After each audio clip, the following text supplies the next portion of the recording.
So, good morning everyone. Today we shall be studying about the remaining part of the unit number 5 of Indian economics. And the topic relating to this video would be the disequilibrium and BOP and how to correct this disequilibrium in the BOP. First of all, what is BOP disequilibrium? We have to understand that balance of payment does not always balances itself. Sometimes it witnesses surplus in its account and sometimes it witnesses a deficit in its account. However, the surplus and the balance BOP is not a thing to worry, and a deficit BOP is a thing of utmost concern for an economy. An economy facing a deficit BOP should try or take up measures to fix the BOP deficit as soon as it can. Okay, so India in its during the period of 1990s faced a huge BOP deficit. Now, and this eventually led to the adaptation of the new economic reform. Now, what were the reasons for which India was pushed to the brink of this BOP deficit? Okay, so we will be studying those reasons in this video, and then we will be discussing about the measures that the government could have taken or did take to overcome the situation of BOP deficit. Now, during 1985 or during the Rajiv Gandhi government of Congress, the import-export policy was bit liberalized for the people of India.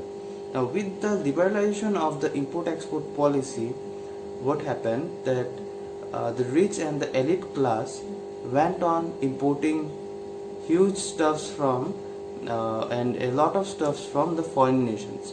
Previously, these guys were forced to consume or forced to be satisfied and contented by the domestic products. Okay, however, they were unwilling to do so. So when though they got the opportunity of importing stuffs from outside, then they went for it. They increase the import bill of our nation. Okay, so with the liberalization of the import and export policy, the rich and the elite class went on importing VCRs, TV, refrigerators. Then these stuffs were not available in India. Okay, India wasn't producing such color TV in that period, or India wasn't producing any refrigerator or VCR during that period. These things were imported from outside. So this increased our import bill. Then what happened is that we were also witnessing a situation of industrial development. However, this industrial development required import of advanced technologies from foreign. We were technological backward. We were not we were just specializing in the export of cloths or spices or primary goods, or we can say traditional goods. We did not focus on the development or production of machine made goods or machines, rather you can say, or we did not specialize in the production of capital goods. So we were lacking capital goods in our own nation, and we did not have the capability, neither the resources to produce them. So we had to import them or import these goods from the foreign countries. So we were fueling industrial development by importing tech from outside. So import of these heavy machineries and advanced technologies from foreign nation led to increase of our import bill again. So these were the two reasons. Then the third reason comes is that we expected that during 1985 or in the later period of the 1980s, that depreciation or devaluation would have helped us in combating the BOP deficit. India was witnessing BOP deficit for a number of periods, okay, for a number of years. It was not only facing BOP deficit at 1990 or 1991, rather it was facing BOP deficit from some years back. So in order to tackle the BOP deficit, the government on the first hand went for devaluation. Now devaluation helps us in combating disequilibrium or deficit in BOP by restricting import and promoting export. Devaluation basically implies a fall in the value of your currency, and this fall in the value of the currency is done by the government itself. It is not occurring due to the market forces, rather the government is willingly reducing your the value of the currency. With the fall in the value of your domestic currency, your import becomes expensive, or you can say it becomes dearer. We do not import much when devaluation occurs, because the stuffs that we are importing from outside or foreign nations become more expensive. And on the other hand, this devaluation reduces the price of our export in the international market. So whenever our thing is becoming cheaper, the people from outside the India or people from outside India will be very much willing to buy them, so our export will also expand. So devaluation on one hand decreases import and increases export. So, however, we thought that this would happen, but this in the reality, in spite of devaluing our currency, the import did not see a much decline. Rather, people were still importing stuffs, because after so many years they got the opportunity for importing things from outside. So they did not stop even after devaluation. So this instead led to increase in the import bill. So we were the stuffs from the foreign were already expensive, and with devaluation it became more expensive, and thus we can say that we were importing more expensive goods from the foreign nations, and import of these expensive goods from foreign nation led to increase in our import bill. Okay, then another thing has to be kept in mind, that BOP deficit does not occur only because of import or export.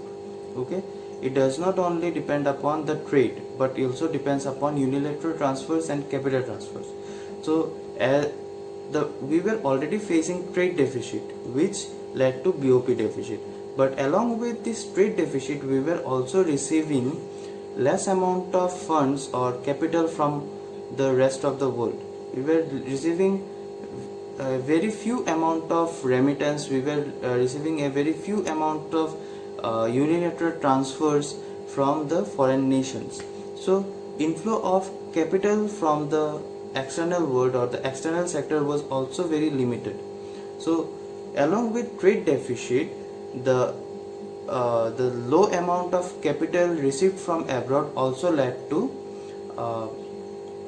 BOP deficit. Okay, then on the trade deficit along with the capital account deficit of BOP was further intensified with the instability in the political sphere of India. In the late 1980s, our PM Rajiv Gandhi died. Then we were facing inflation, and we were also facing fiscal deficit. So the amalgamation of such factors led to the downfall of our international confidence. So no country in the international market, or no country were able to trust India, because it was going through political instability. Then it was also going through economic instability because of inflation and deflation, and it was also facing fiscal deficit. So due to these reasons, no country was able to trust India or lay down their faith upon India, and therefore we were not able to get any credit facility from the international market. No country was no country was basically helping us by giving us loans at the time of our need. Okay, so all these stuffs led to our BOP deficit situation in 1990s, and then we had to resort to the 1981 reform, a new economic reform. Now, what are the steps that we could have taken or we did take during that time in order to correct the BOP deficit? One is import control. We know that we were importing a lot of stuffs from the foreign nations, so we had to bring this import under control. And how can we bring the import under control? By imposing taxes on import. Okay, by developing import substitution industries. Okay, if the people of India were able to get those commodities in their localities, or in spite of importing the stuffs from outside, if they were able to get the same quality product in their domestic market, then they would not have imported. So we basically imported because we did not get the things as we desired in our domestic market, so we had to depend upon a foreign nation. So if the things were available in the domestic market, we would not have gone for import. So development of import substitution companies, then imposition of import taxes would have helped us in bringing down the import bill, and thus correct the BOP deficit. Okay, prior to 1990s, we were much more dependent upon the foreign nations for providing us with various stuffs. However, we did have the production capability of producing these stuffs. There are certain goods which the India could have produced, or in spite of importing them from the foreign nations. It is logical that if you have the production capacity, then why to import those goods from a foreign nation and increase your own import bill? So in 1990s or in the 1991 reform, there were several provisions made regarding the establishment of import substitution industries, which not only helped us in bringing down our import bill, but also has helped us in generating the employment rate, or also has helped us in increasing the employment rate. Okay, policy that the Indian government took to correct its BOP position was promotion of export. Okay, so BOP deficit can be corrected by restricting import and promoting export. So under this export promotion policy, the government of India promoted the export of modern technical goods. Initially, we were exporting only the traditional goods such as spices, agriculture products, which were cheaper in the international market. So we were not earning a huge amount of revenue by exporting. So now Indian government have decided, or in the 1981 under the 1981 reform, the Indian government decided to export the engineering goods. Okay, the machine made goods, the machines or the tools in the international market, which could fetch India a huge amount of revenue. Okay, so we basically try to diverge from the export of traditional commodities to the export of engineering commodities, okay, or engineering goods. Then we also try to diversify our export market. Initially we were only focused in providing or supplying traditional goods in the international market. So our export basket consisted of only agriculture product and spices, or you can say clothes. Okay, so we did not have much to offer to the foreign nations. So our export was very low. So after 1991, we decided to add some more things in our export basket, such as engineering goods, then gems, then good quality clothes, Then we also started exporting cars. Okay. Then we also started exporting electrical goods. So all this have expanded our export basket. Okay. Now we have a lot to offer to the foreign nations, and therefore this has led to increase in our export revenue. So in one hand we try to reduce our import bill, and on the other hand we try to increase the export revenue. Now the third point regarding the correction of BOP is money contraction. Now in India during 1985 we had the condition of increased money supply.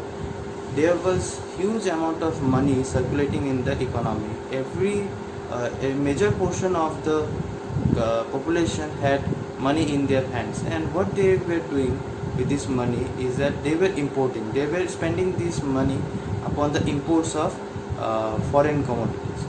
So the government thought of reducing the supply of money by using different measures such as increasing bank rates, then open market operations, then increasing the CRR and SLR.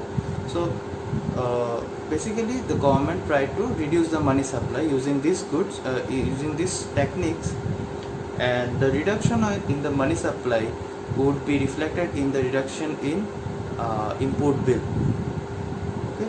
By reducing the money supply, the government wanted to take the money from the hands of its public, and without this money, this excess amount of money gone out of economy, now the people won't be able to demand the foreign goods. They have to consume the domestic made goods. So in this way the government tried to tackle the BOP deficit. Okay?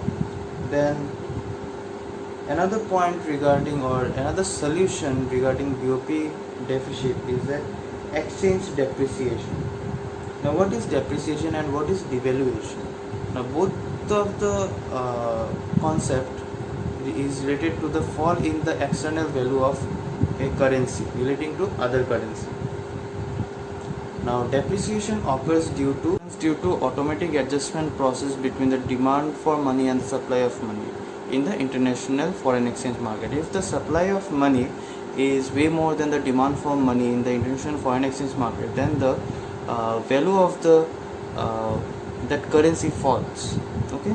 Whereas on the other hand, devaluation is also a fall in the value of the currency, but this fall in the value of currency is due to the wish of the government.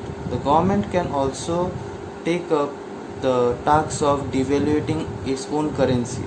So depreciation and devaluation both implies fall in the value of currency, but one occurs automatically, the depreciation occurs automatically, whereas devaluation occurs by the wish of the government. So by devaluating or depreciating the currency, what we can do is that we can make the import cheap. We can make the import expensive. If the import become expensive, then we won't be, or our public or our population won't be willing to import huge stuff from the foreign nations. And by devaluating or depreciating the currency, we can also make the export cheaper for the foreign countries. So by making the export cheaper, what we can do, we can promote the export to those countries. The foreign countries will find our exported commodity cheaper, and they will buy them as much as they want. Okay. So by devaluating or depreciating the money or our rupees, we can make import expensive and we can make export cheaper. Expensive import implies a restriction. These were the policies undertaken by the government of India to tackle the BOP deficits. Okay. Now we will study a specific measure in detail, and when we will study the condition under which this policy can work in correcting the BOP deficit. Now this policy is devaluation. When is devaluation successful for correcting the BOP deficit? Now devaluation is a fall in the value of the currency, and however this fall in the value of the currency is done by the government itself. Although it might seem absurd, but it is sometimes beneficial for the country's economy, especially in the time of BOP deficit. Now, when does this devaluation works? Number one, it works when the sum of the elasticity of the import, the demand for import and export is equals to 1 or greater than 1. Whenever the sum of the elasticity of import and export is greater than 1 or equal to 1, then only this will work. If it is less than 1, it won't work. Okay. Then the reason behind this rule is explained in the higher classes. Okay. There is a proof relating to this which was done by me in my master classes. So but this topic or this proof is not included in your course, so you can avoid the background of this rule. Okay, for now just remember that whenever the sum of the elasticity of demand for import and export is equals to 1 or greater than 1, then only devaluation will work. Okay, condition is that we need to have sufficient supply of export. Whenever we go for devaluation, our export will increase, and to capitalize this situation we need to have the capacity to supply more and more amount of our exportable commodity. If we are not able to increase the supply of our exportable commodities, then we won't be able to take the gain of the situation, take the gain of devaluation. Okay, the more we export, the more revenue we will be able to collect, and therefore we can say that devaluation leads to an increase in the collection of export revenue. However, you will be able to collect huge amount of export revenue if you are able to supply huge amount of export. Okay, so we can say that devaluation creates a situation for us in which we can be gainful. However, we need to supply huge amount of export, or we need to have the capability or the capacity to increase the supply of export in the international market to capitalize or to use the situation of gain. Okay. Then another condition is that stable internal price level. Whenever we devalue, our export increases, so the commodities that are produced in the domestic market are sent abroad, and thus we sometimes face a situation of scarcity in the domestic market. So major portion of the commodities produced in our domestic economy is sent abroad due to devaluation. Okay, devaluation leads to increase in export, and this increase in export creates a scarcity in the domestic market. Okay, now due to scarcity, the price of this exportable commodity may again rise.